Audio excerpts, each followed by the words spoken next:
My name is Justin Bilton, and I teach a course called Genocide Studies at Essex North Shore Agricultural and Technical School in Massachusetts. I teach a year-long Genocide Studies course for seniors, which is an elective. It replaces their history course. So finally in their senior year, they get to choose which history course they take. I'm proud to say that our Genocide Studies course is the most popular one.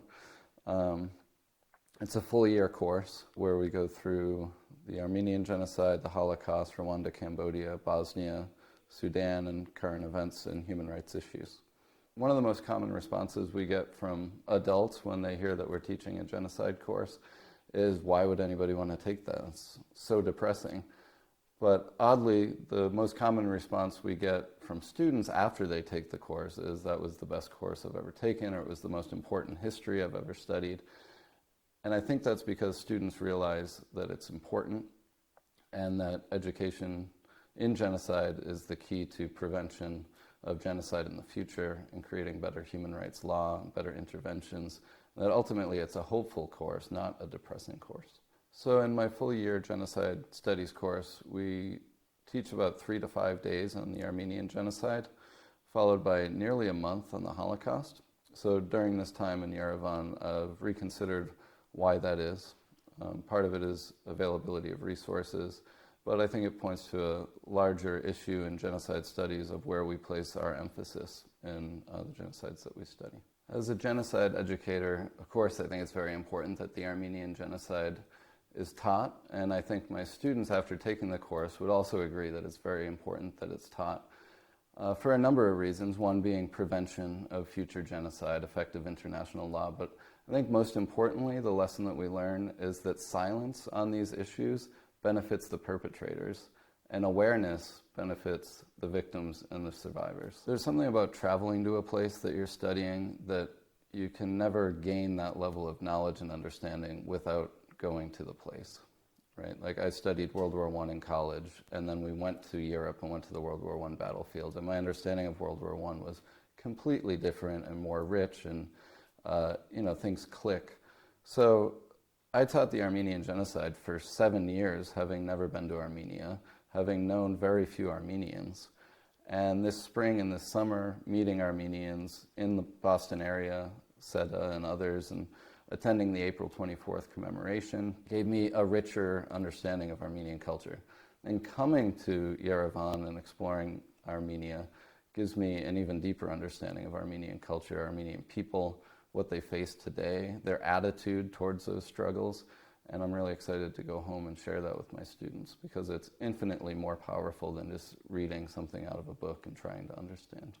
As a student growing up in the US, I never heard of the Armenian Genocide. I don't think I knew what the Armenian Genocide was until I was in college, maybe grad school, when I started to become interested in genocide studies and genocide education.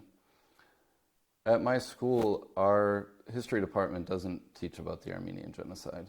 They do a World War I unit. It's a couple days, and it's all from the U.S. perspective, why the U.S. got involved, what happened to U.S. interests. It does not even mention the Armenian Genocide. So having had this experience here in Yerevan, I'd really like to go back and encourage my colleagues in the history department to teach about the Armenian Genocide. One of the things I value the most about this experience is, one, the material and the knowledge I've gained from being here, but also the collaboration with other teachers of genocide. And being in that environment, we tend to bounce ideas off each other, and it's really inspiring to come up with new lesson plans, new approaches.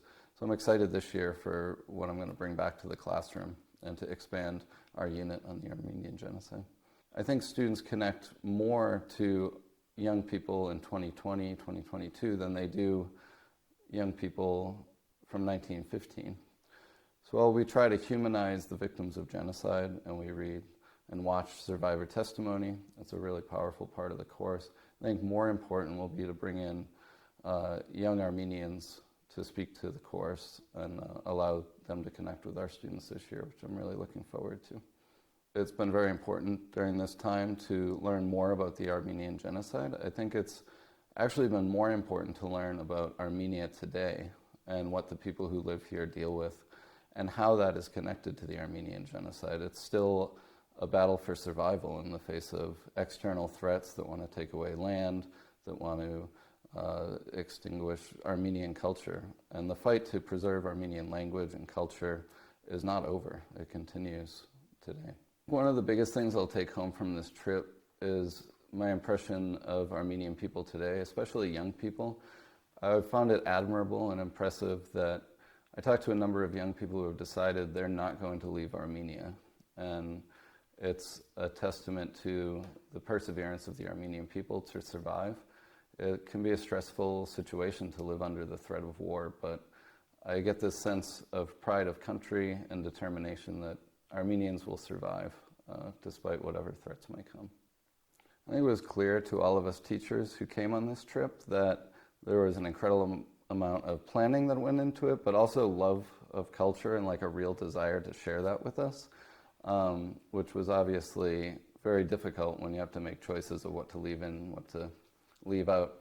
But it was also clear to me that the field trips in the afternoon complemented the discussions in the morning. So we learned about the Battle of Siderabad and then visit the site and, you know, see the plains and the mountains and the hill and feel the heat in the summer and get an understanding of what those who were there must have experienced, at least to a degree. You'd think that studying about a genocide for 8 or 10 days would be really depressing, but it was a great group of people. We had excellent outings, amazing food, and great experiences that I will cherish forever.